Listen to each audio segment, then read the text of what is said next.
What is going on, everyone? It's Manny from BackCourt Violation hitting you with another video. And first and foremost, I just want to apologize for how long it's been in between videos. No excuses. Just been busy with school and work. But like I said, no excuses. Got to give you what you want. So what I want to do today is talk about the draft. The draft coming up. Yesterday was the lottery. The Suns got the first pick. My Knicks got the ninth. So a lot of people are saying that this is just a deep draft. There's no true number one, which, I mean, I see it. I see what you're saying, but to me, I think there is a true number one. Even though he was hurt last year, I mean, if Michael Porter Jr. out of Missouri would have came in the draft straight out of high school, he might have been, he definitely would have been in the running for the first pick of the draft last year. He definitely would have been top 5. And he was probably going to be the first pick of the draft this year until he got hurt. And it's just crazy to me how he gets hurt at 18 years old. He's got literally his whole life ahead of him. And we're just writing him off as, not a top 5 pick. To me, that's just ridiculous. We all think Gordon Hayward's going to come back from his injury. We've seen Paul George do it, so why can't this kid still, because he came back at the end of the year and played 3 games or 5 games and was just, wasn't in a rhythm. What else do you expect? I hope he drops down to 9 and the Knicks take him and you put him with Porzingis, and then, hopefully Ntilikina turns into something, or keep Burke or Moutier, whatever. Like, keep that young talent with Tim Hardaway Jr. That wouldn't look like a terrible roster. Granted, Porzingis isn't going to play most likely next year. Hopefully he does, but I digress. So yeah, I mean, it's crazy to me how people just fell off the Porter Jr. bandwagon. I mean, he reminds me a lot of Ben Simmons. Just he's supposed to be a better scorer, which isn't that much harder, but so I'm still high on him. I wouldn't take him first with the injury concern, but I mean, he still should be a top 5, So, without further ado, I just want to jump right into it. And the Phoenix Suns, they got the first pick of the draft this year. And you can go literally in only 2 ways. I think what I would do if I were them is just because they hired the first European coach European-born coach to ever coach in the NBA is Igor. Can't pronounce his last name, but I'll know in a little bit. But and he coached the pretty much the international superstar of the draft this year, Luka Doncic. And first of all, I love this kid. He reminds me of a more athletic version of Manu when he was, with the first 3 rings with the Spurs, in the 2000s. And I mean, I can't miss prospect. So he coached him over in Europe. That's who I would take. Now, I understand the other side of the aspect, DeAndre Ayton. He's played literally down the road at the University of Arizona, had a great season this year. So you really can't go wrong with the pick, you would imagine. I mean, Ayton should be a upgrade from Alex Len. Enough said. Obviously he's an upgrade from Tyson Chandler. But, I just, with the way the league is going this way, now, it's all about the backcourt. It's all about 3-point shooting, dribbling. You know what I mean? So I think the Suns would be messing up if they didn't take Doncic. I mean, the coach is familiar with him. Put him with Devin Booker in the backcourt. I mean, talk about Splash Bros over in Golden State. I mean, eventually these kids would be the new Splash Bros. You got Lillard and McCollum. You got DeRozan and Lowry, which Lowry's got to go. But you got Wall and Beal, you know what I mean? So you got all these backcourts. The league is pretty much dominated by either backcourts or 7-footers that can shoot 3. And DeAndre Ayton's game really isn't just shooting 3s. So, I would take Doncic. Now the Kings, they got the second pick. So whatever the Suns do, you take the other players. So in my eyes, Suns are taking Doncic. So the Kings, Ayton, bam. Which actually gives them a little flexibility. Maybe on draft day you trade Willie Cauley-Stein for a late first rounder, you know what I mean? And just, nothing against Cauley-Stein, but if they're taking a center, you don't really need him anymore. So that's that. Atlanta Hawks, they're picking number 3, and, a lot of people are saying, Jaren Jackson Jr., and I think that's a mistake. You got to go Marvin Bagley. I mean, Buddy puts up numbers. His defense might be suspect, but the Atlanta Hawks roster is suspect and the front office organization. So you give this kid time to develop and just, let him come in, get his confidence up, score, The defense, the intensity should come around. I think he's already better than Jahlil Okafor if you want to make comparisons at defense. You know, who, Okafor needs to get. He needs to stay in Brooklyn. Just throwing that one out there. They need all the young pieces they can get at the moment. But if I'm the Hawks, I take Bagley. First of all, I'm a big Duke fan, and they need a superstar, especially with Dennis Schroeder saying that he pretty much wants out. You should be able to get a late first round pick for him. So there's going to be a lot of turnover in Atlanta next year, and I think Bagley could be the face of that franchise. 4, you got the Grizzlies, and truthfully, if this is me, this is probably where Michael Porter Jr. goes. I mean, the Grizzlies need something, and in my eyes, I could understand getting rid of Gasol. You'd probably be able to get a lot back for him, and I could even understand Conley. But if you put Michael Porter Jr. on that team, you really don't have to make any moves. In my eyes, he might. There's definitely going to be the rookie wall, and he's going to go through the growing pains. But I mean, this kid, from what we've thought was going to happen in the past, he should be able to just come in and gel from day one. So, I would love to see. I think that's a good fit too. I think he'd do really well there. 5, you got the Dallas Mavericks, and they can go in a couple different ways here. I think regardless, they're going BPE. You don't need a point guard, or BPA, I should say. You don't need a point guard. You got Dennis Smith Jr. I love it. You know what I mean? And you even got Yogi Ferrell to come off the bench. So you got young guards that are productive. So that pretty much, Trae Young is gone. I'm hearing a lot of talk that, Mo Bamba, he went to Texas. He's right there.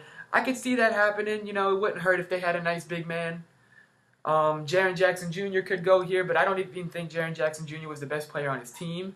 I think Miles Bridges was, and he's only a year older and he's more polished. So, so I think at 5, Dallas is going to take Mo Bamba from Texas. And then now at 6, you got the Orlando Magic, and man, they need to make a splash. They have got to do something big. What I think they're going to do is the splash they're going to make is going to be Trae Young.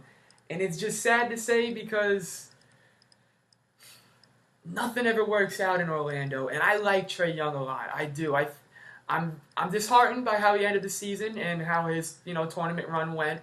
He went out about a round too early, and the shooting just disappeared. Looked like he was getting nervous with those double teams. But I've also seen him, shoot like Steph Curry. So I don't know what to make of it. But he's a top 10 pick.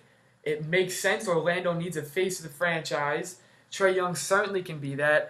I also think Orlando should go after Isaiah Thomas, which that would help take a lot of the pressure off Trae Young. I mean, they did just trade Elfrid Payton, so there's a spot at point guard open. They're not keeping Azonia, which I don't blame him. I like the kid, but I don't blame him. So I think, Magic take Trae Young at 6. You got the Bulls at 7. This is where this is another one they can go multiple ways. I think regardless that they are taking they're taking a Michigan State player regardless. I'm going to go that I think that they're going to buy in the hype and take Jaren Jackson Jr. and try and put another big man with Lauri Markkanen, Hopefully, I don't think Jaren Jackson Jr. is going to be a bad player. I think he'll be good. I just think he's overhyped right now. He only averaged 11 points. And I get it. Oh, he's a freshman. Cool. But Bridges as a sophomore averaged 17. So, but he is younger. So, and he is taller. He's more athletic. I get it. So, I think the Bulls are going to buy into that. And Jaren Jackson Jr. goes 7 to the Bulls. Then, Cleveland's picking 8. And this one, to me, is a no-brainer. You got to go point guard. You need... George Hill's not getting it done. Calderon's not getting it done. Jordan Clarkson is good and everything, but it's never going to hurt to have depth. And so I think what they're going to do is I wouldn't mind if they took Colin Sexton from Alabama. He's not really getting a lot of love right now, but he had a really good year under Avery Johnson. He did his thing in the tournament. Alabama had a couple good players, actually. this year. A couple good guards. Avery Johnson really did a good job with that group. So I think that if the Cavs are smart, they'll take Sexton and just be set in the backcourt because Jordan Clarkson can play off ball. He's done well with it. He can be a two guard. I mean, he's a little bit more than more aggressive than a two guard, but you don't hate that. You can start one and the other one comes off the bench and there you go. They don't even have to play with each other. So 8, Cleveland takes Colin Sexton, point guard from Alabama. Then 9, you got my Knicks. Let's go. This is where it really starts, man. We got Porzingis. I think Kanter's pretty much going to stay, which I don't mind that. I like that. And just sometimes he gets a little talky, and we're not that good. So, he's got to simmer it down. Here, I think it should be a no-brainer. You got to take Miles Bridges. I would love if Porter Jr. fell. I wouldn't even mind if Trae Young fell all the way down there. I'm just trying to be realistic right now, and I think Miles Bridges is the best fit. I'm seeing a lot of people wanted to take Wendell Carter Jr. and I get it. Get a center in there, take pressure off Porzingis, but we got Kanter, and if we really want it that way, I know Kyle O'Quinn is most likely leaving. He probably wants to win some games at this point in his career, being in Orlando and with the Knicks. He hasn't done a whole lot of that. But if we could just sell him on, hey man, just sign a little 3-year contract, and if after this year it ain't working out, we'll do right by you. You know what I mean? I think we could be good at center, and the Knicks need other needs other than that. I don't want Tim Hardaway Jr. playing the 3. I'm sorry. I prefer for a bigger body up there. So I think Miles Bridges is a perfect fit. He's a smart player. Michigan State. Izzo's a great coach. He knows how to coach him up. We just got Fizdale, and I think Fizdale likes the bigger guys. You know what I mean? So I think the Knicks are going to take Miles Bridges, Michigan State at 9. I love it. 10, Philly. Can you believe that? Philly's picking 10. This one is actually pretty easy to me as well. They're going to take another Bridges. They're going to stay right at home and pick the homie from Villanova. Philly's getting all the love right now. You got the Super Bowl. You got what the Sixers just did, and they're loving it. I mean, and God, Villanova, lost it last year, won it, so they're doing their thing, and I think they're just going to, Michael Bridges, he's smart. He obviously knows how to play. He's won a college championship. He's going to kind of be like, Josh Hart and excuse me for that. Josh Hart from the Lakers, he was an older player and he just gelled right away, So I think that's what Bridges is going to do right there. He's not going to have as big of a rookie wall, because he's older, he's more mature, he can handle it. 11, you got the Hornets, and this one it gets interesting because I don't, who knows it's the Hornets, you know what I mean? They just seem to always mess something up. But if I'm them, I'm just trying to look right now. I only did the first 10, so. But if I'm them, if I'm them, I'm going to go Wendell Carter Jr. Perfect replacement for, Dwight's probably got one more year. That'd be a perfect little replacement. Plus, he'd be staying in North Carolina, so that makes a lot of sense. So at 11, the Hornets, I got them taking Wendell Carter Jr., center from Duke. Then this is pretty cool. You don't see this a whole lot, but you got back-to-back picks by the same team. Clippers are 12 and 13, and the Clippers are just going to need a lot of help. I don't know.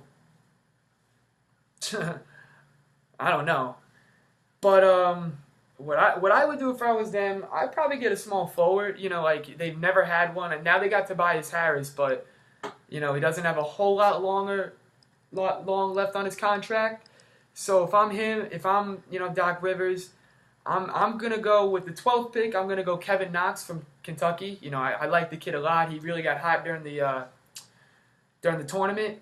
So, and then I'm gonna double up on him. I'm gonna go from Ohio State, my guy Keita Bates-Diop.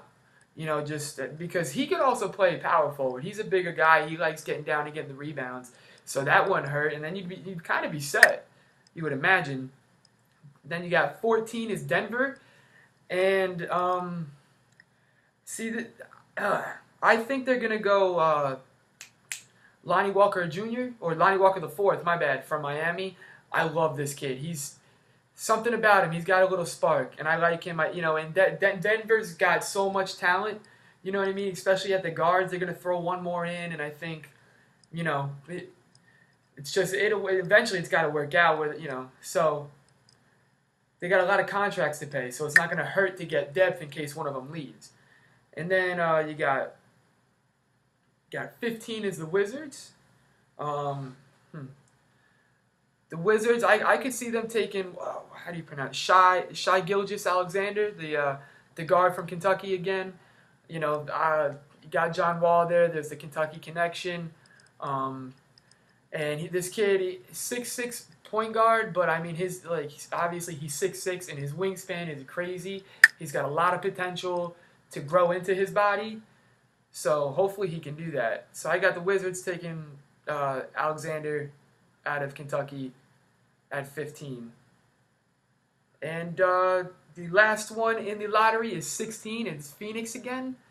And I've got them taking Troy Brown, small forward from Oregon. I think that one's just going to be one of those picks where it's based off region scouting. He's not far from Arizona. They do know a lot about the kid.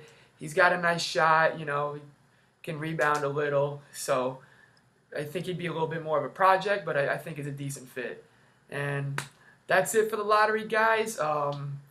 Keep checking. I'm gonna have updates going on, when it gets closer after the combines and everything, to let you know an updated list. But this is just my mock draft for right now. Appreciate it, and I'll see you guys next time.